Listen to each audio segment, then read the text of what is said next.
6,500. 6,500? Yes. Okay, yon. Narinig nyo? Sabi ni Ma'am Emeline, 6,500 po itong farmlet na to, mga boss, mga ma'am, mga sir. 6,500 square meters. Alright. Rough road, ang harap niya, pero ano na po yan, registered barangay road na yan. And doon po kami galing. Yan. From there, cemented road na doon sa may poste. And then here, rough road pa rin siya pero very accessible, ano. Mula doon po yung property sa dulo ng bakod na yan hanggang dito. Ayan yung muhon, no. Oh, that is about 30 to 35 meters ang kanyang frontage, ano po. San Felipe po ito, Barangay Apostol, about 5 minutes from National Highway. Alright, pasilip po natin kay Choco.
So there you go, mga boss, no?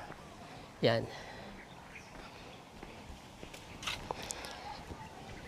Mahaba hanggang doon. Tapos mountain view. Meron na pong bahay dito na pwede niyang i-utilize. May mga punong kahoy. Ah, ano pala to? Ang laking mulberry nito. Naalala ko yung mulberry ng lolo ko. Actually, mas malaki dyan.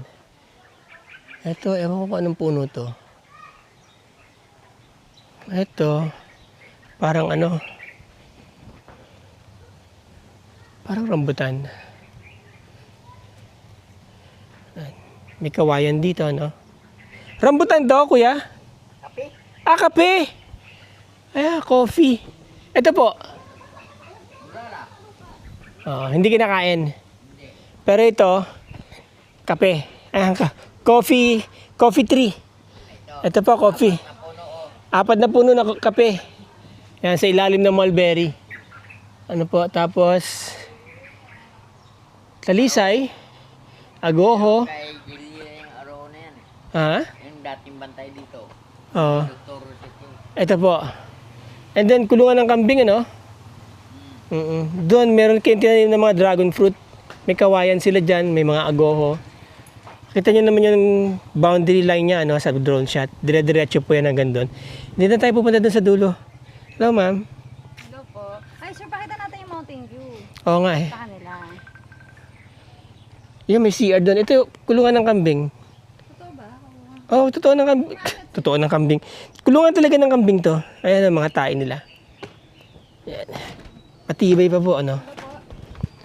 Ayan, oh. Kaso wala silang kambing ngayon na alaga. Ito, residential area. Pwede nyong i-convert yan into palayan, pero parang hindi na nila natataniman. Hanggang dulo po yan doon, no? Kita nyo dyan, mountain view. And then yan, may source na po ng tubig, bomba. At may palikuran na. May mga tanim na pechay dito si Kuya. Yan, pechay. Mga pechay po yan. Talbos ng kamote. Meron ditong guyabano at mangga. Ano pong mangga to? Ano pong mangga? Yung malaki yan, galing abroad. Parang sapatos ang malaki. Sleeper mango, sabi nila. Sleeper mango po. Malalaki po yan, parang sapatos. Ang laki ng dahon, no? Mapapansin nyo, yan. Usually, pag malalaki po dahon, malalaki din ang bunga. True yun. May bayabas dito. Okay. Yan, may mga tanim siya. Magandang lupa, mga boss. Sandy loam soil. Madaling mag-crop dito, no? Yan. Sarap po taniman yan ng mga high value crops. Dumaan nga lang dito, tumawid nga lang dito yung power grid. Ayan, kuryente niya. Alright. Bayabas. Tingin tayo kung merong bunga. Okay. So, yun. 6,500 square meters. Mountain view. No? Mini farm. And clean title po to. Clean title ba to, ma'am? Clean title. May mga tanim na kamote rito. So, ang advantage po ng farm, itong residential area nyo, malilim. Now, itong cropping area ninyo, diba, direct sunlight. So, kaya maganda po yan para sa mga seasonal crops. Ganun na rin sa palay. Ano po? Maganda po itong lugar na to, mataas. Hindi po ito basta-basta binabaha, mga boss, mga ma'am, mga sir. Okay. May view ba na una? Dalawa pa na. Ayan, ito lang paligid po nito, ano? Alright. May nyog, may papaya, di ba? Ang ganda, mini farm, mga boss. Ang property, yun nga, 6,500, clean title. Maganda location, about 5 minutes to the National Highway. 3.5 minutes. About 5 minutes to the National Highway. About 4 hours drive or less from Metro Manila, coming from Balintawak Toll Plaza and Lex. And maganda po yung spot nito, mga boss, mga ma'am, mga sir. Very accessible. Ito lang naman yung dirt road. Pero pagdating doon, about few meters from here, dire-diretso na po yan na concrete road papalabas na ng bayan. Ang labas nyo dyan, doon na mismo po sa downtown or town proper ng San Felipe. And San Felipe is a coastal area. Kapag gusto nyo pumunta sa mga beaches dyan, gusto nyo magliwaliw, malapit lang po yung mga beaches dito. Mga about 10 minutes away from here. Okay, mga boss, mga ma'am, mga sir, maraming salamat sa inyo. Maraming salamat. Ay, by the way, okay, so ang property is selling for 3.5 million, mga boss, mga ma'am, mga sir. Yung mga interesado dyan, gusto makita itong property, nandyan po ang aking contact details. Nasa description ng video na to, yung iba pa. And you can reach out to me. At kung hindi ko man po agad masagot ang inyong mga inquiries, I'll make sure within 24 hours, masasagot ko po yan. At yung mga tatawag, kung hindi ko man po masagot agad yung tawag, please do leave a message, mga boss, mga ma'am, mga sir. So, yan na, ma'am. Hello po.